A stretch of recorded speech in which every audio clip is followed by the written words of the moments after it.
Hello students, आज हम सब डिस्कस करेंगे रेशियो के बारे में। Ratio and proportion. तो सबसे पहले रेशियो को समझ लेते हैं। रेशियो का डेफिनीशन, रेशियो का डेफिनीशन होगा comparison of two quantity, comparison of two quantities या डिवीजन ऑफ टू क्वांटिटी, दोनों बोल सकते हैं। Comparison of two quantities called ratio. First number, let first number A and second number B. दो number ले लेते हैं, एक फर्स्ट है ए, सेकेंड है बी। इसको हमें रेशियो की फॉर्म में लिखना है। जब भी हम कंपैरिजन करते हैं, कंपैरिजन का मतलब होता है तुलना करना। जब भी हम तुलना करते हैं तो एक कितने गुना है या एक कितने गुना है, तो इसको बोलते हैं रेशियो। या हम सीधा सीधा भी बोले थे कि डिवाइड करना, डिवाइड भी ऐसे करते हैं ए बाई बी। इस दोनों को कंपैरिजन फॉर्म रहे या डिवीजन फॉर्म रहे, दोनों को रेशियो बोला जाता है। और डिवीजन का जो साइन होता, जो रेशियो का साइन होता है इस तरह से होता है, टू डॉट को। और इसको लिख सकते हैं ए रेशियो बी। और इसको बोला जाए तो ए बाई बी, इसे हम फ्रैक्शन भी कह सकते हैं। फ्रैक्शन से रेशियो। फर्स्ट जो ए है इसे बोलते हैं एंटीसीडेंट। फर्स्ट वाले पार्ट को बोलते हैं, जैसे ए बाई बी दिया है तो फर्स्ट ए जो ए है इसको एंटीसीडेंट बोला जाता है, एंटीसीडेंट।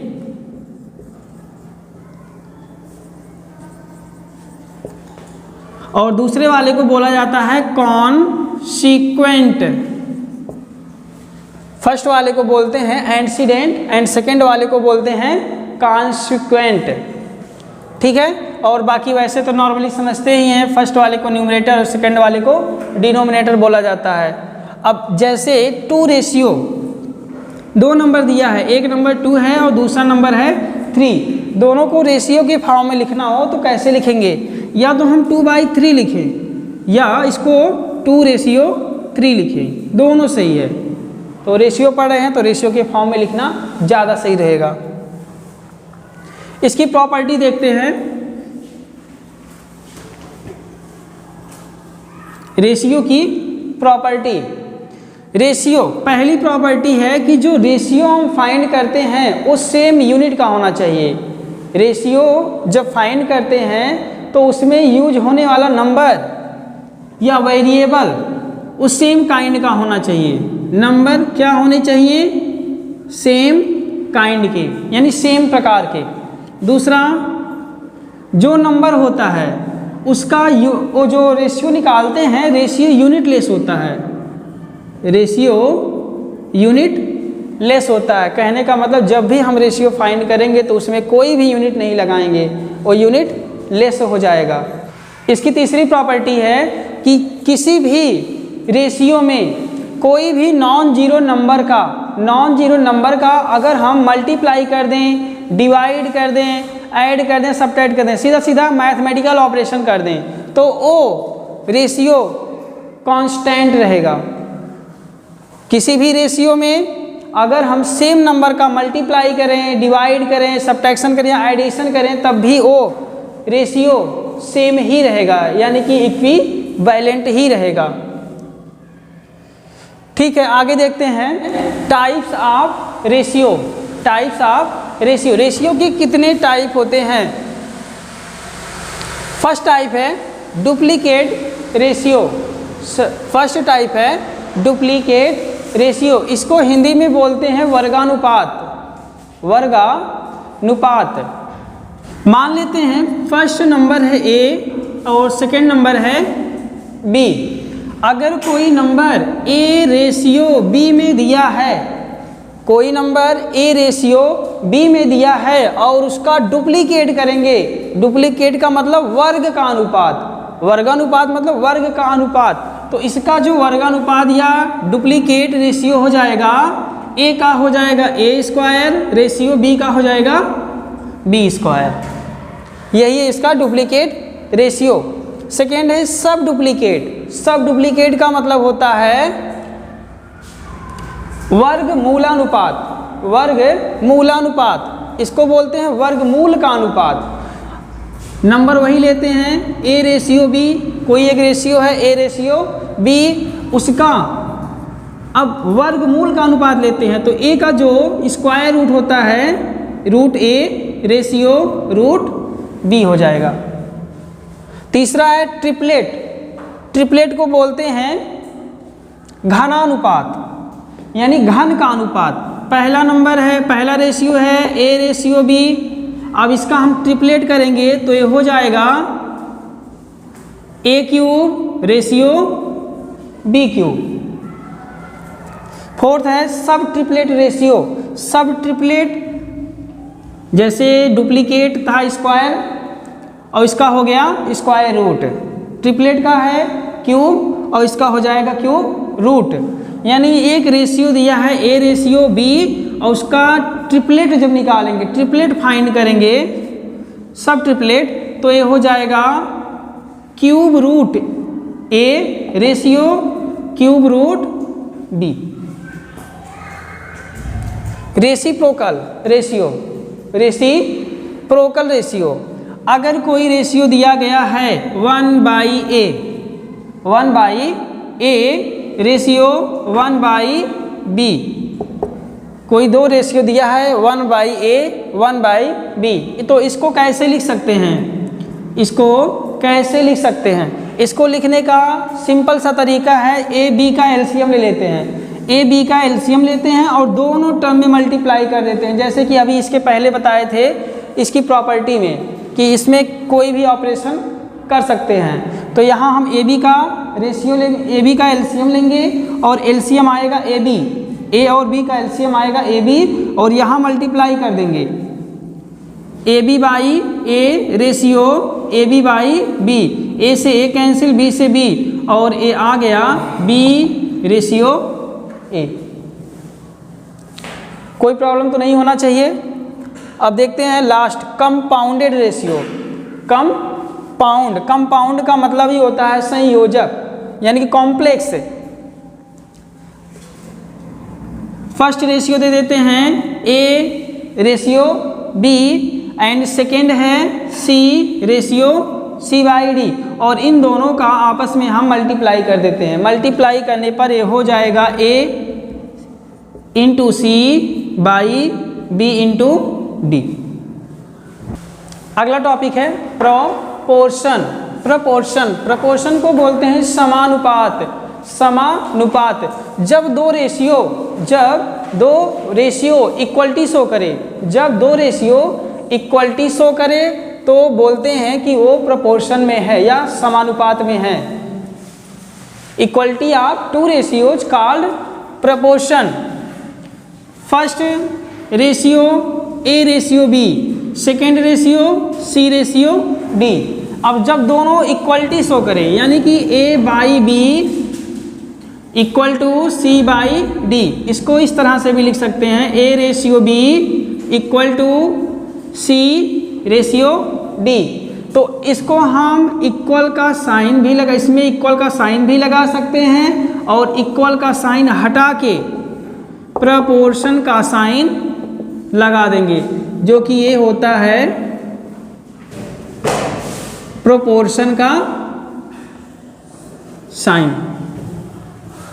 ठीक है, और यहाँ से एक कंक्लूजन और निकलता है कि यहाँ से जो ये फर्स्ट है, फर्स्ट प्रोपोर्शनल बोलते हैं, इसे सेकेंड प्रोपोर्शनल बोलते हैं, इसे थर्ड प्रोपोर्शनल और इसे फोर्थ प्रोपोर्शनल बोलते हैं। First, second, third, fourth. और यहाँ से जब हम क्वेश्चन को सॉल्व करते हैं तो अंदर और अंदर वाले का मल्टीप्लाई हो जाता है, यानी कि मीन्स b इंटू सी का मल्टीप्लाई करेंगे तो ये हो जाएगा मीन्स, और दूसरा जो है बाहर का, इसे बोलते हैं एक्सट्रीम, और एक्सट्रीम में होगा a इंटू डी, और ये दोनों समान अनुपात में है, इक्वल हैं, तो इसे कह सकते हैं मीन्स इक्वल टू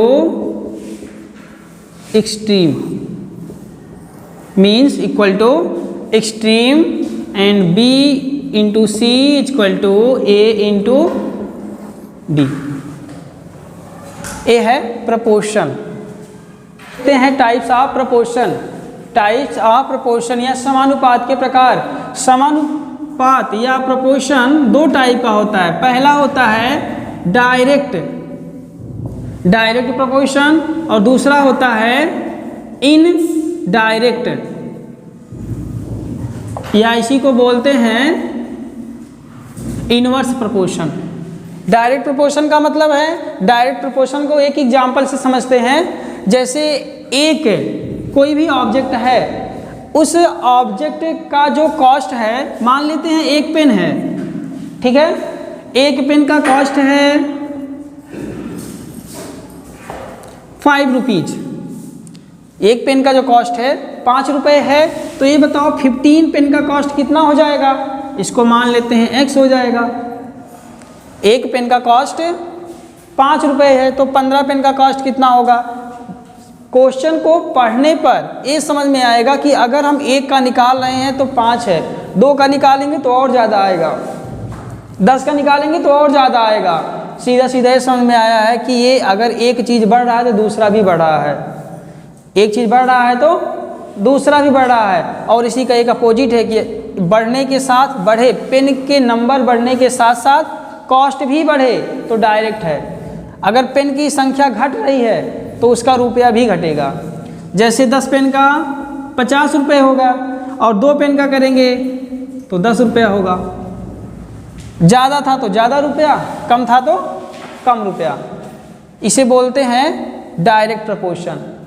और दूसरी बात करें इनडायरेक्ट की, तो इनडायरेक्ट में एक तो बढ़ेगा लेकिन दूसरा घटेगा, एक बढ़ेगा और दूसरा घटेगा, या पहला घटेगा दूसरा बढ़ेगा। दोनों रेशियो में से कोई एक घटेगा और कोई एक बढ़ेगा। अब देखते हैं यूनिटी मेथड। यूनिटी मेथड का मतलब होता है एकिक नियम, एकिक नियम जिसमें एक एक करके वैल्यू को फाइंड करते हैं। जैसे एक एग्जांपल से समझते हैं कि अगर 5 पेन का कॉस्ट 50 रुपीज़ है, 5 पेन का कॉस्ट 50 रुपीज़ है, तो 1 पेन का कॉस्ट कितना होगा या 10 पेन का कॉस्ट कितना होगा। तो यानी कि क्वेश्चन पे डिपेंड करता है कि वो पूछा क्या है। जैसे हमें 10 पेन से 1 पेन का कॉस्ट फाइंड करना हो या प्राइस फाइंड करना हो।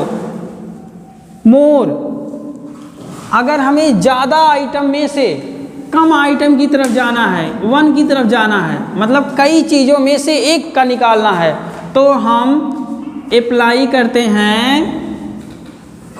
डिवाइड। ठीक है, ढेर से एक का निकालने के लिए डिवाइड करते हैं। और इसी का जस्ट अपोजिट है कि अगर हमारे पास एक है और एक से कई का निकालना है, मोर या मेनी का निकालना है, तो इसका हो जाएगा मल्टीप्लाई। जैसे एग्जाम्पल समझ लेते हैं, एक एग्जाम्पल ले लेते हैं मोर टू 1। 10 पेन का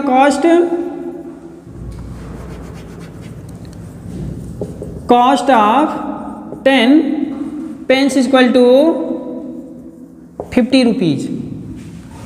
10 पेन का कॉस्ट 50 रुपीज़ है, तो 1 पेन का कॉस्ट बताओ। तो यहाँ से लिख देंगे so cost of 1 pen equal to 10 pen.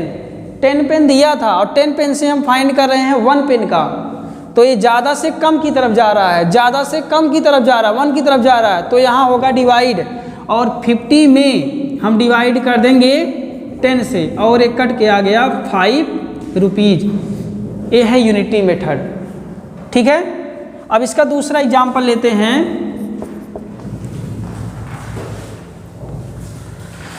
If cost of 1 pen या 1